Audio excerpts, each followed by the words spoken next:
pada, a ja jak zwykle się spóźnię. No szybciej! Za 15. 5 minut spóźnienia. Mam nadzieję, że reklamy znowu będą długotrwałe. Dobra, jestem, ale jeszcze muszę wydrukować bilet i zrobić parę ujęć. W środku nie wolno nagrywać, ale poświęciłam się dla was i złamałam prawo. Widzicie, jak szanuję swoich widzów?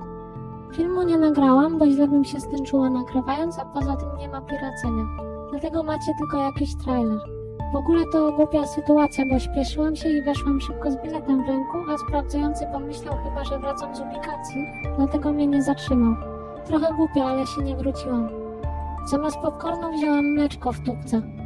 W kinie jest coraz więcej osób, prawie cała sala pełna. Pooglądałabym te wszystkie filmy z trailerów, no ale przejdźmy do recenzji. Technicznie Claire jest bardzo sprawnie zrealizowanym filmem. Dobre zdjęcia w odpowiedniej scenografii, w porządku dźwięk. Gra aktorska często wzrusza, jest pełna humoru i nie budzi uczucia zażenowania.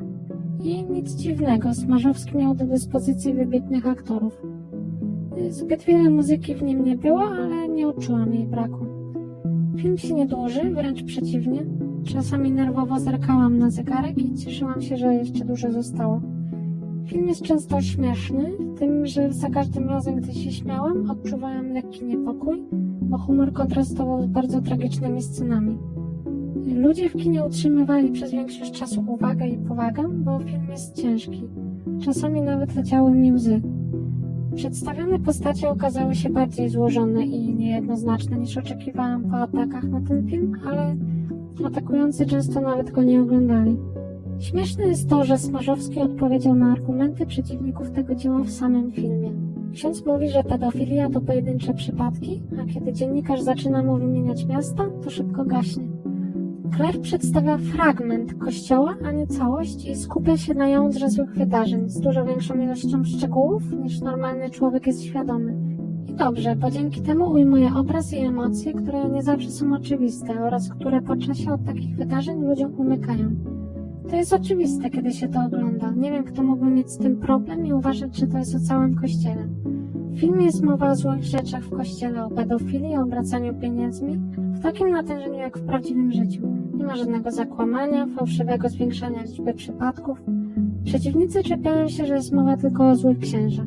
A jakich miałoby być? O księdzu Stasiu, który normalnie odprawia mszę, jest miły dla ludzi i nie robi nic podejrzanego? Wydaje mi się, że film ma być młotem, wymuszającym zmianę myślenia. Zbyt wiele jest przypadków, w których rodzice nie wierzą swoim dzieciom, które opowiadają o złu jakiegoś księdza, ze względu na bezgraniczną ufność do wizerunku kapłana. Poza tym film przerysowuje złe zjawiska, więc w mniejszym stopniu do każdego księdza można je odnieść. Swoją drogą, przejaskrawienie to dobry sposób na pokazanie sumy mniejszych grzechów wszystkich ludzi w kościele. Zmiana myślenia jest potrzebna. Księża i inni duchowni to tacy sami ludzie jak my. Piją, palą, mogą mieć kobietę na boku, korzystać z usług prostytutek, kraść, manipulować, obracać dużymi pieniędzmi i tym podobne. Nie mają oni żadnego daru świętości, a mimo to darzeni są nadzwyczajnym zaufaniem. W dużej części to są współcześni faryzeusze. Smutne jest to, że to ateiści o tym mówią, a wierzący z tym walczą. A propos skupienia się tylko na wątku zła w kościele. Jeżeli ktoś uzna po oglądnięciu tego filmu, że księża są tylko tacy, to musiałby nie mieć mózgu. Skoncentrowanie uwagi tylko na tym ma swój cel. To tak jakby się ktoś zczepiał, że na filmie wojennym nie ma sielankowych scen. Jeszcze mówiąc o realizmie, to wiele z wypowiedzianych kwestii to dosłowne cytaty prawdziwych duchownych. Historie odnoszą się do prawdziwych sytuacji, o których można przeczytać. Są też prawdziwe wyznania ofiar pedofilów. Nie byłoby zbytnio roztropne poddawać wątpliwość tego typu wydarzeń. A jeśli chodzi o biskupa Mordę, to czy faktycznie jest taki nierzeczywisty, przerysowany? Taki język i butność jak u księży w Klerze są moim zdaniem jak najbardziej prawdopodobne. Można by podyskutować. Wady. Niektóre sceny wydają mi się zbyt sztuczne, tak jakby autor chciał za wszelką cenę wpakować za dużo treści do filmu. Na przykład scena w szkole, gdzie dzieci zachowują się jak cięci jak brzytwa dziennikarze, zadając pytania na temat kontrowersyjnych kwestii wiary, a ksiądz reaguje w bardzo ostry sposób. Nie wiem, ale wydało mi się to słabe. Albo wtrącanie jakichś rozmów o kościele akurat gdy przechodzi ksiądz.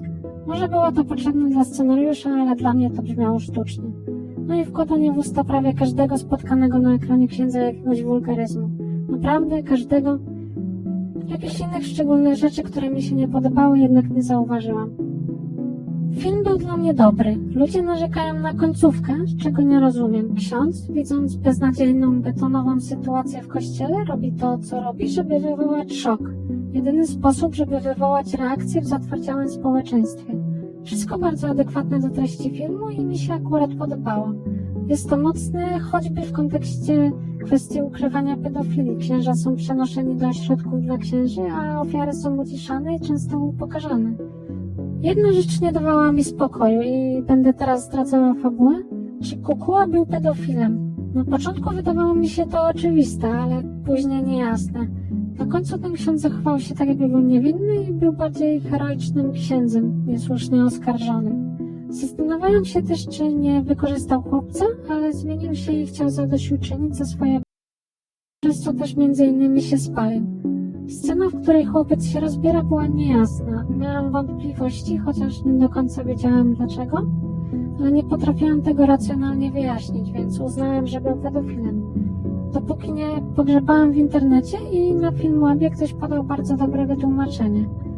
Chłopiec był ofiarą przemocy domowej, a jak wiemy, Kukuła o tym wiedział i chłopiec ściągnął koszulkę, żeby pokazać sińce, a ksiądz go przytulił na pocieszenie.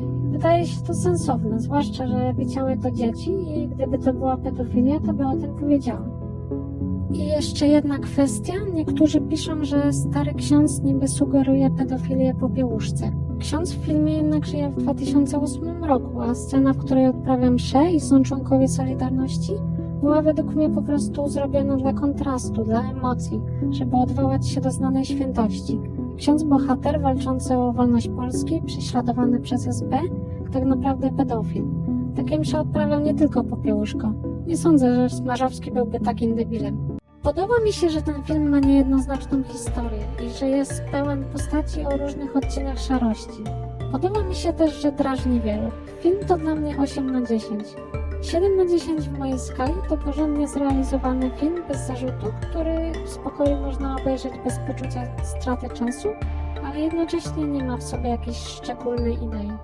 8/10 musi budzić we mnie jakąś większą sympatię i mieć w sobie iskierkę. I tak było z Claire'em.